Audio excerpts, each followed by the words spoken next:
নিম্নচাপের কারণে ভারী বৃষ্টিতে বান্দরবানের লামায় পৃথক পাহাড় ধসের ঘটনায় একই পরিবারের ৩ জন সহ ৫ জন নিহত হয়েছে।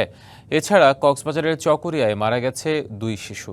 ফায়ার সার্ভিস জানায়, ভোর ৪টায় লামা উপজেলার আজিজনগর ইউনিয়নের মিশন পাড়ায় পাহাড় ধসে ঘুমন্ত অবস্থায় ঘরে মাটির নিচে চাপা পড়ে একই পরিবারের ৩ জন মারা যান। খবর পেয়ে ফায়ার সার্ভিস ও পুলিশ তাদের মরদেহ উদ্ধার করে। নিহতরা হলেন রানু আক্তার ও তার স্বামী মোহাম্মদ ইউনুস এবং সোলেমান। এদিকে সকাল ৫:৩০টার দিকে একই এলাকার পাহাড় ধসে স্বামী স্ত্রী মারা যান। বৃষ্টিপাত অব্যাহত থাকায় পাহাড় ধসের আশঙ্কায় ঝুঁকিপূর্ণ এলাকার বাসিন্দাদের নিরাপদ স্থানে সরে যাওয়ার নির্দেশ দেওয়া হয়েছে। এদিকে কক্সবাজারের চকরিয়ায় পাহাড় ধসে একই পরিবারের ২ শিশুর মৃত্যু হয়েছে।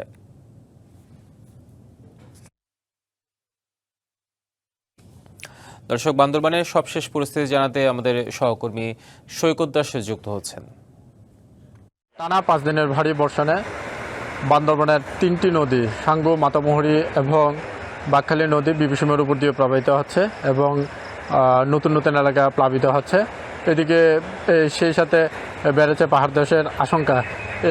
এই ঘটনায় গতকাল রাত 4:30টার দিকে লামার আজিজনগর ইউনিয়নের পাগলাঝিরিতে ৩ জন মারা যায় এবং আবার 5:30টার দিকে পাগলাঝিরিতে আরও 2 জন মারা গেছেন বলে আমাদেরকে জানিয়েছেন পুলিশ সুপার।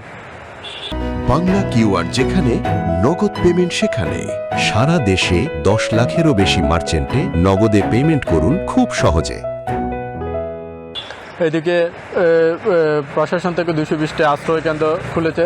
নতুন নতুন এলাকা প্লাবিত যারা হয়েছেন তারা আশ্রয়কেন্দ্রে ছুটছেন এবং আশ্রয়কেন্দ্রে যারা আছেন তাদেরকে প্রশাসন থেকে খাবার বিতরণ করা হচ্ছে।